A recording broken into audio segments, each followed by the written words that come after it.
주시는 하나님의 말씀은 구약 성경 신명기 17장 2절에서 4절의 말씀까지 함께 읽도록 합니다. 내 하나님 여호와께서 내게 주시는 어느 성읍에서든지 너희 가운데 어떤 남자나 여자가 내 하나님 여호와의 목전에 악을 행하여 그 언약을 어기고 가서 다른 신들을 섬겨 그것에게 절하며 내가 명령하지 아니한 이를 성신에게 절한다 하자 그것이 내게 알려짐으로 내가 듣거든 자세히 조사해 볼지 만일 그 일과 말이 확실하여 이스라엘 중에 이런 가증한 일을 행함이 있으면 여기까지 보도록 하시겠습니다. 2021년 한 해가 시작되었죠. 그리고 우리에게 당신이 원하는 소원이 뭡니까 물으면 모두 다가 아마 행복하게 즐겁게 살고 싶은 거 그게 다 소원이겠죠. 뭘 하든 간에. 그런데 이 즐겁게 살아가는 거 모두가 소원하지만은 참 쉽지는 않다는 것 여러분 살아온 인생을 통하여 알 수가 있습니다. 오늘 성경의 말씀에서 보면 왜 우리가 꿈이 있는데도 그렇게 즐겁게 살고 싶은데도 그 즐거운 인생을 날마다 누리지 못할까? 왜 하나의 어려움이 지나면 이제는 괜찮을 거야. 얼마 지나서 보면 또 어려움이 오고 꼭 어려움이 겹쳐서 좋은 일 본단 말이에요. 그냥 좋은 일만 쑥 오면 얼마나 좋아요. 근데 그렇지 못한 이유가 뭐냐? 오늘 2절의 말씀의 마지막에 그랬죠. 악을 행하여 그 언약을 어겼기 때문이다 하는 말씀이 있습니다. 악 때문입니다. 악이라고 하는 이거, 이벌이라고 하는 거, 히브리어로 라하라고 하는 단어를 씁니다. 나쁜 짓 또는 마귀의 짓 이런 뜻을 갖고 있는 것이 악입니다. 이 악이 있기 때문에 우리가 즐겁게 살고 싶은 인생이 가로막히는 겁니다. 이 악의 문제가 해결되지 않으면 안 되는 거예요. 그래서 오늘 7절에도 이렇게 하나님께서 이스라엘 백성들이 가나안 땅을 향하여 새 출발을 합니다. 우리도 한 해를 위해서 새 출발을 하는데 지금 이 시간 하나님께서 우리에게 이렇게 말씀하십니다.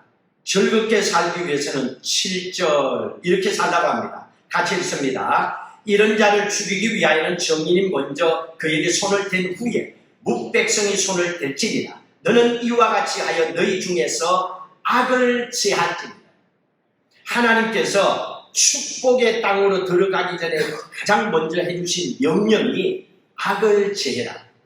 그러면 너희들이 즐겁게 행복하게 살아갈 수 있다라고 말씀을 해주십니다. 자, 이스라엘 백성들이 애굽에서 430년 노예살이 하다가 광야 40년의 엄청 스러운 힘든 인생의 고비를 넘기고 가나안 땅으로 들어갑니다. 그런데 가나안 땅에 들어가 보니까 원래 거기에 살고 있는 원주민 7족속이 있었단 말이에요. 그런데 하나님께서 계획하신 것은 그들을 보내고 그 땅에 이스라엘 백성들이 들어가 사는 거였습니다. 그러면 여기서 우리가 질문을 해봐야죠. 왜 하나님께서 특별히 이스라엘 백성들만 사랑하고 거기에 살고 있는 원주민 가나안 7족속은 왜 쫓아보냈느냐? 하나님 그 이유가 뭡니까? 신명기 9장 보십시오. 이유가 분명히 나와 있습니다. 신명기 9장 4절. 왜 하나님께서 그 가나안의 원주민 7족속을 쫓아보냈는가? 신명기 9장 4절 읽습니다. 내 하나님 여호와께서 그들을 내 앞에서 쫓아내신 후에 내가 심중에 이르기를 내 공의로움으로 말미암아 여호와께서 나를 이 땅으로 인도하여 들여서 그것을 차지하게 하셨다 하지 말라. 요 말이 무슨 말이냐면 뭐가 잘 되면 다 내 덕이다. 내가 똑똑해서 내가 잘나서 야 그거 아니야. 이런 말씀하는 겁니다. 가나안 땅에 들어간 거 원주민들을 쫓아보낸 거 그 네가 잘났어. 네가 능력 네가 대단해서 아니다. 얘기합니다. 이유가 뭐냐? 고담 있습니다. 이 민족들이 악함으로 말미암아 여호와께서 그들을 내 앞에서 쫓아내셨다. 이유는 이겁니다. 하나님은 악한 사람은 쫓아보내는 거예요. 왜냐하면 그 악한 사람 때문에 다른 모든 건강한 사람까지도 망쳐버리거든요. 하나님은 그런 법이 없어요. 그래서 하나님께서 그 가나안 땅에 사는 그 원주민들이 쫓김을 당하고 하나님이 쫓아버린 이유는 이겁니다. 그들의 악한 삶 때문에, 악한 행위 때문이죠. 이 악이 가득하면, 마귀의 집, 나쁜 짓을 하면 여기는 하나님이 아무리 즐거움을 줄려야 즐거울 수가 없어요. 여러분, 나쁜 짓 해갖고 돈을 많이 벌었다 해봅시다. 그거 가지고 즐겁게 살아보세요. 그 기쁨이 얼마나 되겠어요? 모든 사람은 그걸 알고 있어요. 그래서 하나님은 즐겁게 사는 인생의 가장 걸림돌이 악합니다. 그래서 내가 그 가난 7 족속 원주민들을 다 쫓아보냈다. 그렇기 때문에 너희들은 이렇게 살아야 된다라고 얘기합니다. 7절 보십시오. 7장 6절 하나님께서 이스라엘 백성들에게 이렇게 얘기합니다. 너들은 이런 사람이다. 잊지 말아라. 7장 6절 있습니다. 너는 여호와 내 하나님의 성민이다. 너희 내 하나님 여호와께서 지상 만민 중에 너를 자기 기업의 백성으로 택하셨다고 합니다. 하나님께서 너희를 축복하기 위해서 하나님의 기업의 유업의 모든 것을 주기 위한 백성으로 하나님이 택하셨다는 겁니다. 그들을 가르쳐서 하나님은 하나님의 성민 거룩한 백성이라는 겁니다. 하나님이 이렇게 택하셨어요. 그러니까 여러분들이 이미 거룩한 백성으로 택함을 받았어요. 그러면 이미 택함 받은 사람은 그렇게 살아야 돼요. 어떤 사람이 그래요. 저는 크면서 실패하고 어렵고 인생 바닥을 막 하는 이런 사람은 잘 못 봤다고. 그냥 잘 되는 사람만 봤다고. 그래, 그 얘기를 듣고 나면 다른 이유가 없어요. 내가 어릴 적부터 살아온 환경에서 주위에 본 사람들이 그런 사람들이에요. 그러니까 세상에는 다 그런 사람들만 가득한 것처럼 보여질 수밖에 없잖아요. 그래서 뭘 보고 사느냐가 참 중요하거든요. 그래서 하나님의 백성들은 거룩한 백성답게 거룩하게 하나님은 악과 멀리, 그래서 즐거운 인생을 살기를 하나님은 원하고 계시는 겁니다. 그런데 어때요? 우리가 아무리 거룩한 백성이라도, 우리가 아무리 악을 멀리하고 선하게 착하게 살고 싶어도 우리가 살아가는 이 세상이 어떻습니까? 17장 3절 보세요. 3절 읽습니다. 가서 다른 신들을 섬겨 그것에게 절하며 내가 명령하지 아니한 일월성 신에게 절하라. 세상에 얼마나 많은 우상 숭배하는 사람들 얼마나 많아요. 세상에 가득한 거예요. 그것만큼 세상에는 악이 많다는 거예요. 우리가 살아가는 이 세상이 그래요. 그래서 어떤 사람은 얘기합니다. 아니 목사님, 꼭 왜 기독교 교회 가야 된다고 얘기합니다. 다른 종교도 가면 되잖아요. 불교도 이슬람교도 얼마나 사람들이 착한데요. 그러면 됐지요. 이렇게 얘기합니다. 그런데요, 하나님께서 보시는 세상의 악과 사람이 보는 세상의 악의 기준은 다르기 때문에 그렇습니다. 사람들은 착하게 산다 그러면 악하지 않다라고 그냥 보아버리는 거 아니에요. 착한데 악한 사람이 있습니다. 어떻게 저렇게 착한 사람이 저렇게 악한 짓을 할 수 있어요? 우리는 그걸 못 보는 거죠. 근데 하나님이 보는 건 다른 겁니다. 영적인 눈으로 보게 되면 우상을 섬기는 사람들 뒤에는 악한 귀신이 붙어 있는 거예요. 하나님 그걸 보고 계시는 거예요. 여러분들도 그걸 느끼셨을 거예요. 자, 그래서 이 우상에 대해서 고린도전서 이렇게 얘기해 주고 있습니다. 보세요. 고린도전서 10장 19절 20절. 우상이 뭔지 보세요. 같이 읽도록 합니다. 19절. 그런즉 내가 무엇을 말하느냐? 우상의 제물은 무엇이며 우상은 무엇이냐? 보세요. 무엇인가 보세요. 20절.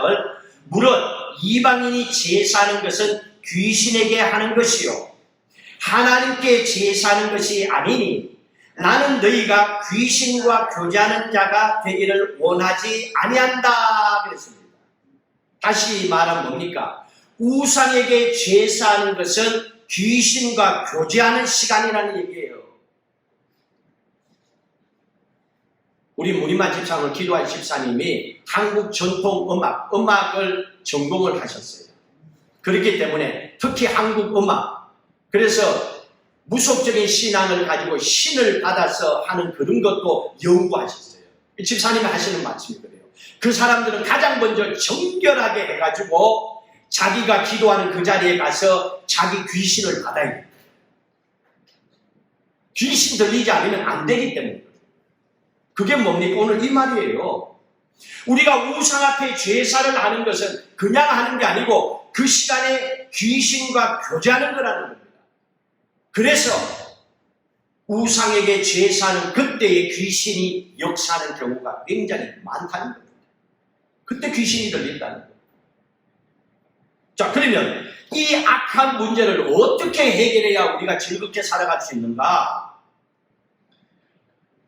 우리가 즐겁게 살아가기 위해서 악의 문제를 해결해야 되는데, 크리스찬들은 대다수 그러잖아요. 내가 착하게 살고, 내가 또 그 사람들 만나면 바른 말, 올바른 말을 해주면 되잖아요. 얘기하는데, 여러분, 바른 말 한다고 될 것 같아요? 안 돼요. 교회 다니는 사람들끼리도 바른 말 해봐요. 듣기 싫으면 안 듣지요. 좋은 말, 바른 말 한다고 되는 게 아니거든요. 딱 하나 다른 게 없습니다. 이 악이 가장 싫어하는 것, 우리가 믿는 나의 주 예수 그리스도의 이름을 선포하는 게 밖에 없어요. 다른 데는 힘이 없어요. 다른 것 갖고는 해결할 길이 없는 겁니다. 왜 그런 줄 아세요? 왜 예수 그리스도의 이름이 그만큼 파워가 있는지 사도행전 2장 보십시오. 이유가 여기 있어요. 그냥 예수 이름 뭐 어떤 사람은 그래 귀신 나오면 그냥 십자가 못 보니까 귀신 안 떠나가 안 떠나가요. 그거 보고 왜 떠나가 귀신이? 그렇게 하는 그 사람 안에 예수 그리스도가 있어요. 그 사람의 입술에 권세에 예수 그리스도가 있어야지 이거 갖고는 안 가요. 사람들이 착각하는 거예요. 그게 우상 숭배하는 사람들의 모습입니다. 이유는 이겁니다. 왜 예수의 이름에 파워가 있느냐? 사도행전 2장 36절입니다. 같이 읽어갑니다. 그런즉 이스라엘 온 집은 확실히 알지니 너희가 십자가에 못 박은 예수를, 이게 중요합니다. 십자가에 못 박은 예수를 하나님이 뭐라고 하셨는가 봅니다. 그 다음에 하나님이 주와 그리스도가 되게 하셨기 때문에, 이것 때문입니다.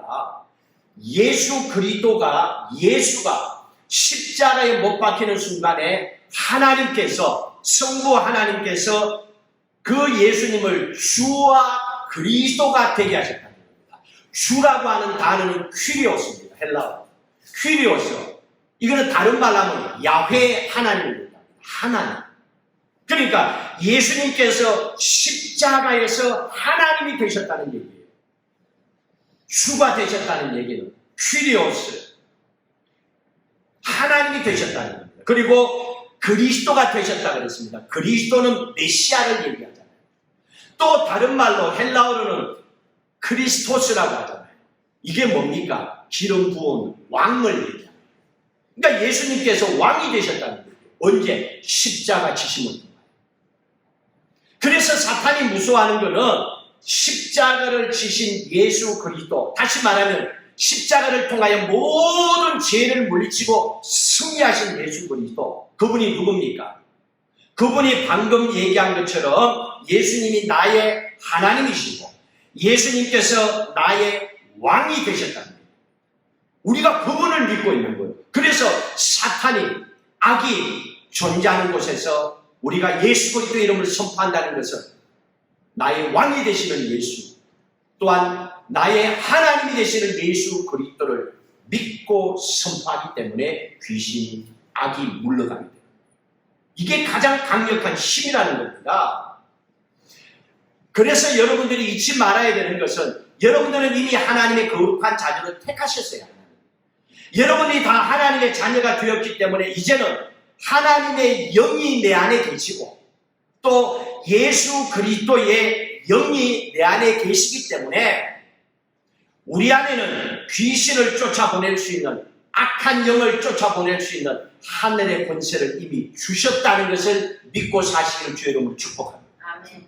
이미 받은 거예요. 그 권세를 가졌어요. 그런데 왜 그거를 못 느끼는가? 하나님이 내 하나님이고 하나님이 나의 왕이라는 것을 모르기 때문에 그냥 예수 이름만 붙잡고 예수만 하니까 모르니까 그런 거예요. 알면 힘이 생긴다니까요. 알면 이 부분들을 넉넉하게 이겨낼 수 있는 겁니다. 그러면 우리가 어떻게 하면 됩니까? 예수님이 나의 주님이 되셨다는 걸 믿고 하나님이 나의 왕이 되셨다는 걸 믿고 선포할 때 악이 떠나갈 줄로 믿습니다. 그렇게 기도하는 거예요. 그 믿음으로 선포하는 거예요. 그래서 예수의 이름이 강력한 이유가 그겁니다. 자, 그리고 그 다음에 중요한 것은 악을 해결하기 위해서, 쫓아보내기 위해서는요, 사랑으로 해야 됩니다. 여러분, 이걸 착각하면 안 됩니다. 많은 사람들이 악을 쫓아낸다고 악한 놈은 더 악하게 대해야 돼요. 이런 세상적인 방법을 선택하는데 그러면 안 됩니다. 해결할 길이 없습니다. 한번 생각해 보십시오. 어떤 악을 쫓아내기 위해서 더 악한 방법과 행위를 통하여 문제를 해결한다면 더 악해져 버립니다. 자식을 키우는 걸 한 예를 들어볼까요? 자식이 악한 행동을 합니다. 그런데 아버지가 더 폭력적으로 그 아이를 대한다면 아버지와 자식은 평생 원수됩니다. 제가 봤거든요. 어떤 부모가 아들이 고등학교 다닐 때 담배 피웠다고 골프채로 애를 좁혔어요. 아버지와 자식 관계 깨집니다. 평생 원수됩니다. 부부관계는 어떨까요? 서로가 결혼해갖고 서로가 사랑하는 마음으로 했다라고는 하죠. 처음엔 서로 나쁜 점을 고쳐주고 잘되도록 하기 위해서 시작을 했는데 그게 커지니까 싸움이 되고 평생 원수가 됩니다. 이게 악을 해결하는 방법 중에서 잘못된 겁니다. 자, 그러면 우리는 어떻게 해야 됩니까? 데살로니가전서 5장 15절 말씀처럼 선으로 악을 이기기 위해서 애써야 되는 거예요. 악을 이기려고 악해지지 말고 선으로 악을 이기기 위해서 믿음으로 살아가야 된다는 얘기입니다.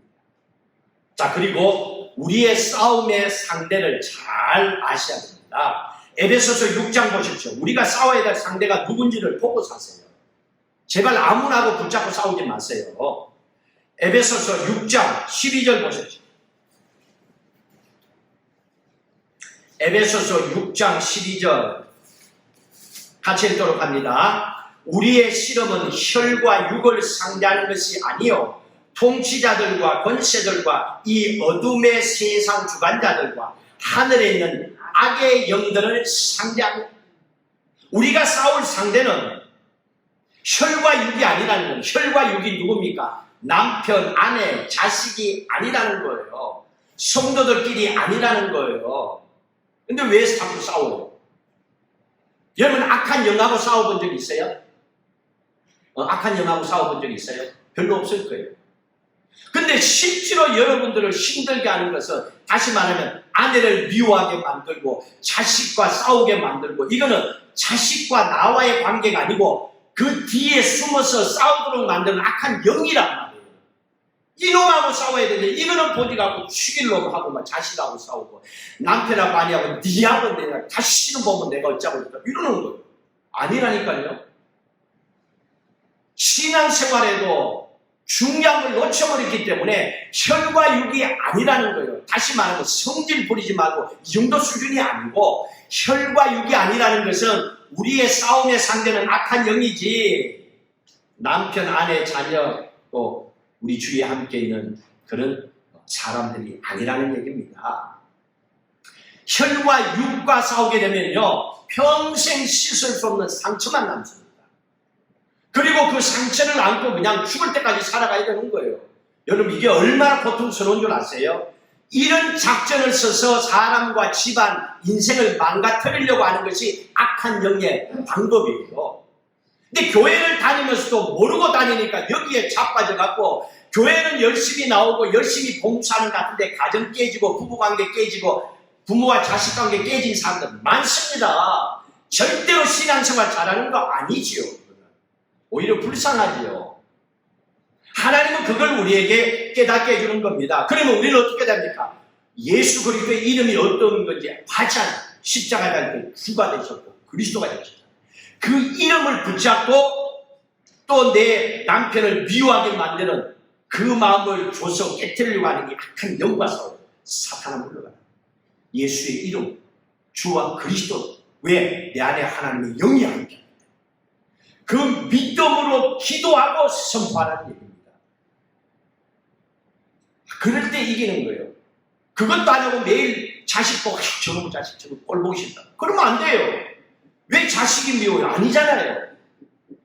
그건 우리가 올바른 마음을 말씀을 통하여 보게 되면 아니라는 걸 알고 됩니다. 자, 그러기 위해서 그러면 우리가 어떻게 해야 됩니까? 우리가 악의 문제를 해결하기 위해서는 우리의 영혼이 선한 영으로 꽉 차 있어야 됩니다. 악한 영이 아니고 선한 영으로 꽉 차 있어야 됩니다. 그게 뭡니까? 13절이에요. 13절에 있습니다. 그러므로 하나님의 전신갑주를 취하라. 이는 악한 날에 너희가 능히 대적하고 모든 일을 행한 후에 서기 위함이다. 하나님의 전신갑주를 입으라는 겁니다. 왜? 악의 영들과 싸워서 이기기 위해서요. 악한 날에 너희가 능히 대적하고 모든 일을 행한 후에 서기 위해서. 열심히 일하고 나서 망하는 그런 케이스가 생겨서는 안 되잖아요. 예수 잘 믿고 믿음 생활했는데 알고 보니까 내가 원하는 대로 교회 다녔지 하나님 말씀대로 안 살았어. 얼마나 불쌍해요. 다시 고칠 수도 없잖아요. 여러분, 뭔가 일을 하고 나서 앞뒤가 바뀌게 되면 나중에는요, 이거는 다 때려 부수는 방법밖에 없는 상황이 생길 수도 있잖아요. 그럼 진짜 힘들어지잖아요. 그래서 처음부터 단추를 딱 제대로 껴야 돼요. 하나님 그걸 얘기하는 겁니다. 그러기 위해서 우리가 악한 영들과 싸우기 위해서는 착해야 됩니다. 선한 영을 가지고 살아야 됩니다. 그러나 착하기만 하면 안 돼요. 거기에 하나님의 전신갑주를 입으라고 했습니다. 능력을 받아야 돼요.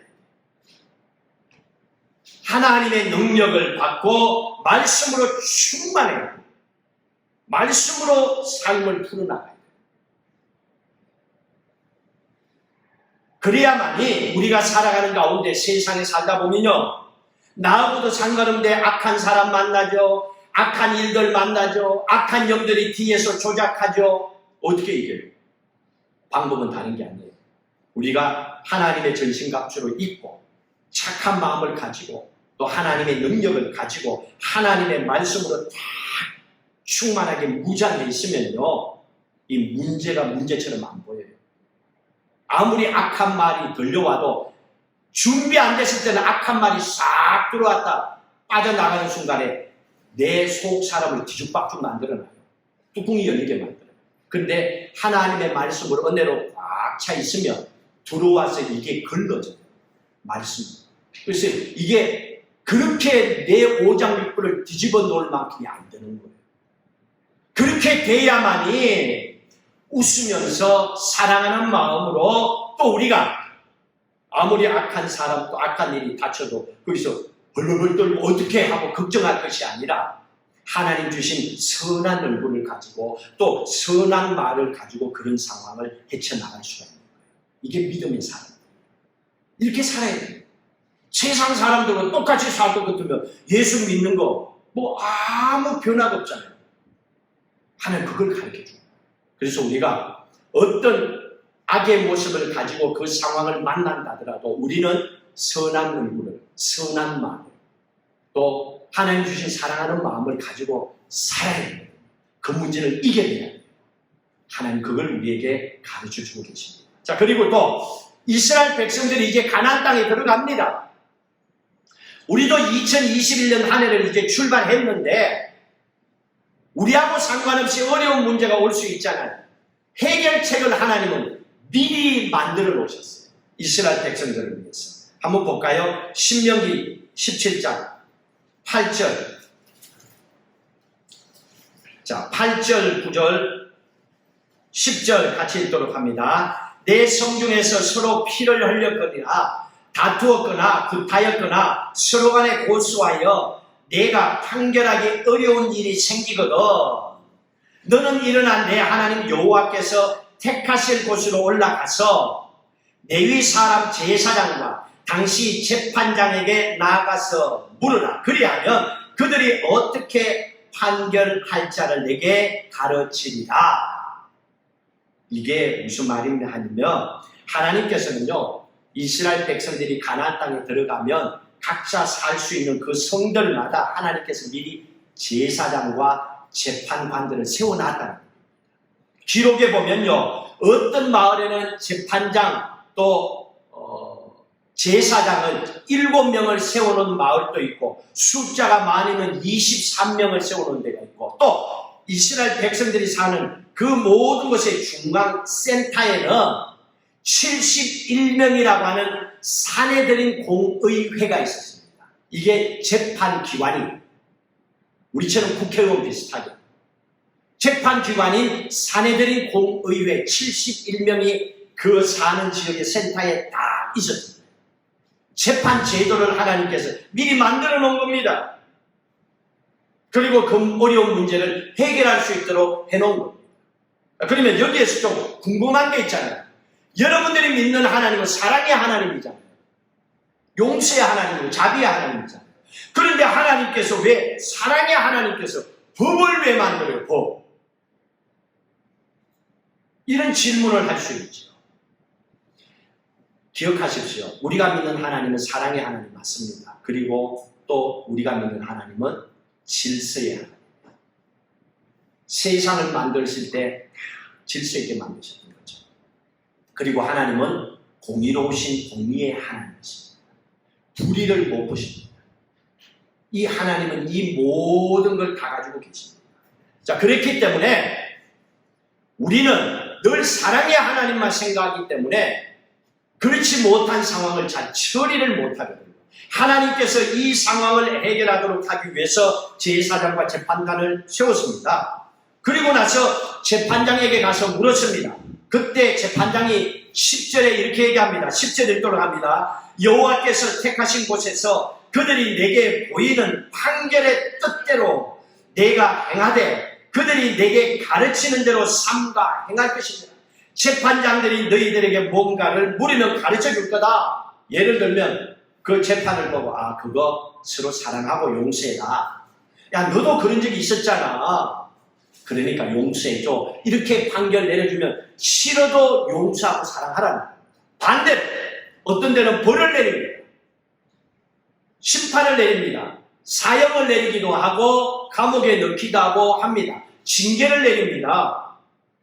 그러면 용서하고 사랑하는 것은 크리스찬들이 이해가 돼요. 그런데 어떻게 징계를 내리고 사형을 내리고 또 벌을 내리는 것, 이거는 우리가 봤을 때는 뭐야 이렇게 생각이 들 수 있습니다. 그러나 이유가 있습니다. 하나님께서 징계를 하시는 이유는 지금 얘기하는 상대는 신앙 공동체입니다. 하나님의 자녀들을 향하여 하는 얘기예요. 하나님의 자녀들, 신앙의 공동체를 위해서 하나님께서는 이 교회가 즐거운 곳으로 만들어지기를 원하는 거예요. 그래서 즐겁고 건강한 교회가 되도록 하기 위해서 하나님께서 악한 것은 징계하는 거예요. 벌을 주는 거예요. 그래서 여러분들이 자식을 키우면서도 하는 얘기가 사랑의 매라는 단어를 쓰잖아요. 징계는요, 권면하는 거예요. 징계를 한다는 것은 이 매로 미워서가 아니라 더 잘하기를 원한다 하는 마음이 담겨 있잖아요. 그래서 하나님 징계를 하십니다. 예수님도 그래서요, 마태복음 18장 보시면 15절 이하에 보시면 누가 죄를 범했으면 가장 먼저 네가 가라. 그래서 1대1로 만나서 권면을 해요. 그리고 그 사람이 회개하면 아무리 무슨 죄를 지어도 너의 형제로 받아주래요. 힘들지만 받아주래요. 왜? 회개했으니까. 진정으로 회개했으니까. 근데 두 번째로 1대1로 가서 얘기를 했는데도 안 듣고 그냥 지갈 길로 가. 그러면 그 한 영혼이라도 더 회개하고 구원하기를 원하는 게 하나님의 마음이잖아요. 그 사랑하는 마음이 있기 때문에 두세 사람을 다시 보내라. 그리고 권면하라는 거예요. 그래도 안 들으면 그 사람들의 잘못을 교회에 얘기하라는 거예요. 그래서 교회가 가서 권면하는데도 안 들으면 그 사람들을 이방인 취급하는 거예요. 이방인 취급하는 거예요. 예수님께서도 그렇게 우리에게 말씀해 주고 계십니다. 자, 그러면 여기에서 한 가지 보셔야 됩니다. 왜 마지막에 교회가 권면해도 안 들으면 그들을 이방인 취급을 하고 그 사람들과의 관계를 끊으라고 얘기를 했습니다. 예수님께서 그렇게 말씀하셨어요. 이유가 뭡니까? 그 한 사람 때문에 잘못하면 이 나머지 교회 공동체 교인들이 어려움을 겪을 수가 있다. 그래서 하나님께서는 교인들을 보호하기 위해서 교회를 즐거운 공동체로 계속 만들어가기 위해서 한 사람 때문에 교회가 망가지지 않도록 하기 위해서 하나님께서는 그런 징계를 법으로 정해놓으십니다. 자, 그러면 한 가지 보십시다. 성경에도요, 사람을 보내서 권면을 했어요. 하나님께로 돌아오라. 그리고 하나님도 그 사람들이 돌아올 때까지 기다렸어요. 회개하고 돌아올 때까지 기다렸어요. 그런데도 불구하고 믿음으로 살지 않고 지 마음대로 살다가 인생을 그냥 끝내버린 사람들이 두 사람 이름이 성경에 기록되어 있습니다. 한번 볼까요? 그 사람들 이름. 디모데전서 1장 19절 같이 읽도록 합니다. 19절 20절 믿음과 착한 양심을 가지라. 어떤 이들은 이 양심을 버렸고 그 믿음에 관하여는 파산하였느니라. 그 가운데 후메네오와 알렉산더가 있으니 내가 사탄에게 내준 것은 그들로 훈계를 받아 신성을 모독하지 못하게 하려 합니다. 이 사람들은 천국까지 못 갔어요. 어떻게 됐습니까? 그 사람들은 믿음에 관하여는 파선했대요. 파선이 뭡니까? 배를 타고 가다가 배가 쪼개졌다는 거예요. 가다가 깨졌다는 얘기입니다. 예수 믿다가 도중에 그냥 깨졌다는 얘기입니다. 천국까지 못 갔다는 얘기 아닙니까? 이 두 사람은. 후메네오와 알렉산더라고 이름까지 기록하고 있습니다. 그리고 20절에 뭐라 그랬습니까? 내가 사탄에게 내줬대. 여기에서 사탄에게 내줬다는 얘기는요, 에베소 교회에 다녔던 사람이거든요. 에베소 교회에서 그 사람들을 제명했다, 출교시켰다, 쫓아냈다, 그 말입니다. 사탄에게 내줬다는 거예요. 교회에서 가장 무서운 벌이 출교 제명입니다. 치워버리는 거죠. 절대로 이제는 못 들은다는 거예요. 고칠래야 고칠 길이 없다는 마지막을 얘기하는 거거든요. 후메네오가 알렉산더가 그랬습니다. 두 사람. 이유가 뭡니까? 그게 나와 있잖아요. 이유가. 마지막에 뭐라 그랬습니까? 20절 뒤에. 그들로 훈계를 받아 신성을 모독하지 못하도록 훈계를 받도록 하기 위해서 한 거예요. 징계는 이것 때문에 하는 겁니다. 훈계를 받도록 그랬습니다. 훈계를 받는다는 얘기는 정신 차리도록 이 말입니다. 정신 차리도록 하기 위해서 한 겁니다. 다시 말하면 정신 차리고 돌아오면 되는 거예요. 언제든지 돌아오면 돼요. 진짜 정신을 차려가지고. 근데 정신을 안 차리니까 다시 말하면 훈계를 왜 합니까? 부모가 자식을 훈계하고 목사님이 말씀을 통하여 성도들을 훈계를 왜 합니까? 정신 차려야 살 수 있다. 엄마 아버지 죽고 나서 네 정신 못 차리면 네 인생 끝이야. 그런데도 어때요? 자식들 키워보면 또 신앙생활에 보면 정신 못 차리고 사는 사람들 많잖아요. 그러니까 부모가 그냥 평생 그 자식을 가슴에 품고 살아. 죽을 때가 다 됐는데 내려놓지를 못해. 이거 얼마나 힘들어요. 그 말이 무슨 말입니까? 정신 차리라는 얘기잖아요. 훈계한다는 얘기입니다. 후메네오와 알렉산더는 정신을 차리지 못했습니다. 하나님께서 왜 징계를 하셨는가? 다른 게 아닙니다. 우리가 다 세상 살다가 마지막에는요, 한 사람도 빠짐없이 다 하나님의 심판대 앞에 서잖아요. 그러면 그 앞에 섰을 때에 하나님께서 우리에게 얘기하셨는데 절대로 들어서는 안 되는 한마디의 말이 있습니다. 그 말은 들으면 안 됩니다. 하나님 앞에서 악하고 게으른 종아, 이 말은 들으면 안 돼요. 성경에도 이 말씀을 많이 하셨어요. 마태복음 25장에도 보면 여러 차례 얘기합니다. 하나님 앞에 가서 악하고 게으른 종아, 다시 말하면 세상에서 악하게 살다 온 너, 하나님과 상관없이 세상을 게으르게 살아온 너, 이 말이잖아요. 하나님은 절대로 우리가 그 말을 듣는 걸 원치 않는 겁니다. 그리고 이 말만 듣는 게 아니에요. 마태복음 25장 30절에 보시면 악하고 게으른 종아 하고 나서는 30절에는 악하고 게으른 종을 쫓아내라고 합니다. 여러분 그냥 말만 들으면 괜찮아요. 살아있어야 하니까. 쫓김을 당하면 끝이에요. 들어오지를 못하는 거예요. 악하고 게으른 종은요, 그 말만 듣는 것이 아니라 실제로 쫓겨납니다. 천국에 들어가지도 못한다는 얘기입니다. 그러니 하나님께서 모든 걸 너는 잘했다, 나는 문제없다고 생각하면 하나님 볼 때 아니라고 하면 빨리 돌아서라. 그래서 절대로 이런 말을 들어서 안 된다는 얘기입니다. 하나님께서 원하는 게 뭡니까? 오늘 이 말씀들을 통해서 우리가 세상을 살아가다가 좀 잘못하고 부족함이 있고 문제가 있고 악의 문제 앞에 우리가 넘어질 수도 있습니다. 그럼에도 불구하고 하나님이 사랑하는 자녀에게는 징계를 하시거든요. 어떤 상황을 통하여 힘들게 합니다. 우리가 느끼게 합니다. 하나님, 내가 예수님인데 왜 이 어려움이 내게 와요? 하고 얘기할 상황이 있거든요. 그건 하나님의 징계거든요. 다시 말하면 하나님께서 나에게 정신 차리라고 하시는 사인이거든요. 그러면 그때 우리는 그 어려운 상황 속에서도 하나님께 혼나고라도 세상에서 정신을 차립니다. 그리고 그 이후에는 어디 가든지 간에 신앙생활 열심히 아름답게 잘 건강하게 하는 겁니다. 그러면 세상에서 매를 맞아도 괜찮은 기회가 있잖아요. 오늘 매 맞고 정신 차리면 내일부터는 매를 안 맞는 게 세상이에요. 근데 마지막 우리가 죽고 하나님 앞에 갔을 때는 영원히 돌아설 찬스가 없잖아요. 그래서 하나님께서는 그때는 늦다. 그렇기 때문에 지금 세상에 살면서 하나님께서 징계, 하나님이 정신 차리라고 할 때 그 절대로 끝이 아니니까 빨리 돌아서라. 그리고 그 악의 문제를 물리치고 믿음으로 말씀으로 살다가 마지막에 하나님 앞에 왔을 때 착하고 충성된 종아, 잘했다 칭찬받으라고 해요. 그걸 우리에게 말씀해 주고 계십니다. 자, 그래서 우리에게 예수님이 가르쳐 주신 게 주기도문입니다. 주기도문을 우리에게 가르쳐 주신데, 주기도문 보시면요, 마태복음 한번 볼까요? 6장 13절.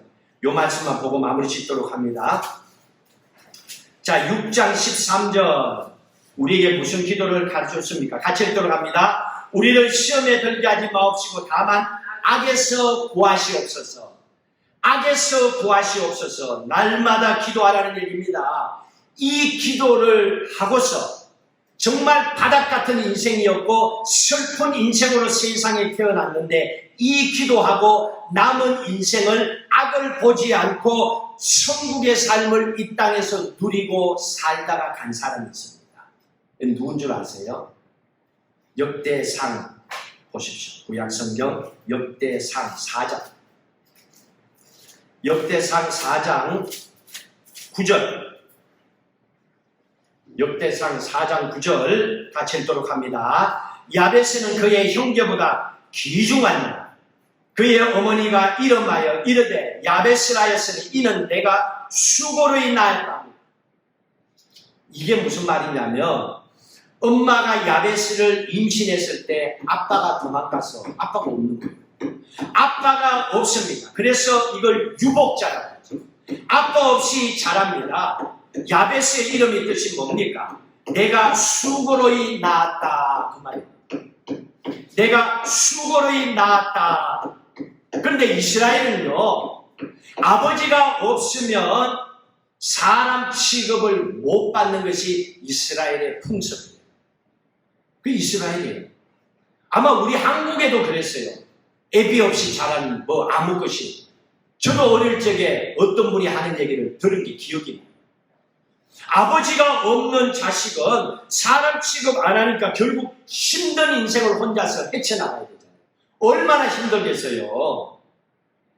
그런데 이 야베스가 다만 악에서 나를 구해주십시오 기도를 했어요. 자, 야베스가 하나님 앞에 기도합니다. 10절. 이 기도를 하고 놀라운 축복으로 인생이 바뀌어졌습니다. 10절에서 네 가지 기도를 찾으세요. 같이 읽습니다. 야베스가 이스라엘 하나님께 아뢰어 이르되, 첫 번째, 주께서 내게 복을 주시려거든. 두 번째, 나의 지역을 넓혀주시고, 세 번째, 주의 손으로 나를 도와주시고, 네 번째, 나를 환난을 벗어나 근심이 없게 하소서. 네 가지 기도합니다. 이 네 가지 기도를 하나님께 한 겁니다. 하나님 내게 복 주십시오. 내 지경을 넓혀주십시오. 주님의 손으로 나를 도와주십시오.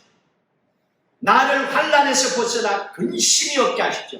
여기에 환난이라고 하는 이 단어가 구약의 성경에 보면 조금 전에 우리가 보았던 것처럼 같은 단어를 사용하고 있습니다. 악이라는 단어, 라아라고 하는 단어를 쓰고 있습니다. 라아. 악이 악, 환난은 악을 얘기합니다. 이 악의 문제를 해결할 수 있는 것, 이 악으로부터 벗어나서 근심이 없게 해달라고 이 네 가지를 기도를 했습니다. 이걸 풀어서 기도하면 이겁니다. 하나님, 내가 살면서요, 아버지가 없다고 주위에 악한 사람들이 나를 얼마나 때리고 악한 말로 놀리고 무시했는지 모릅니다. 정말 하나님 힘들게 마음 아프게 살아왔습니다. 이제는 하나님, 저 악한 모든 것들로부터 벗어나서 근심이 없이 즐겁게 살도록 해주세요. 그 기도를. 자기 힘으로는 해결 안 되는 인생이니까. 이미 태어나보니 이런 세상을 어떻게 해요. 그래서 그 기도를 하나님 앞에 했더니 하나님께서 야베스의 기도를 딱 보시고 나서 하시는 말씀이었습니다. 그래, 네가 아버지 없이 살아간다고 악한 놈들에게 많이 당하며 살아왔구나. 그래, 나도 봤다. 네 기도가 뭔지 내가 알겠다. 그 기도 내가 들어주마고 하나님께서 구하는 걸 다 허락해 주셨다는 거예요. 그래서 성경에서 야베스의 기도는 참 축복의 기도고 모든 크리스찬들이 이 기도를 붙잡고 기도합니다. 나도 그렇게 축복해달라. 악에서 벗어나서 근심이 없게 해달라. 사람의 인생을 살다가 생기는 근심은 악 때문에 오는 거예요. 그냥 돈 때문에 근심하는 거 아니에요. 돈을 통하여 우리를 근심하게 하는 악이에요. 악. 모든 근심의 시작은 악이라는 걸 우리에게 가르쳐줍니다. 그러면 그거는 내 힘으로 안 되기 때문에 다만 악에서 나를 구해달라고, 즐겁게 살게 해달라고 기도하라는 거예요. 다만 악에서 구하옵소서. 여러분 2021년 한 해 동안에 기도하고 살아가실 때 여러분을 사랑하시는 하나님께서 여러분의 그 기도를 반드시 들으시고 야베스 기도처럼 응답해 주실 줄로 믿습니다. 그리고 2021년 한 해 동안에 예수의 이름의 능력의 권세를 붙잡고 그 이름의 그 영이 우리 안에 계심을 믿고 선포하고 예수 그리스도 안에서 또 한 해 동안에 즐겁게 주 안에서 사시기를 주의 이름으로 축복합니다.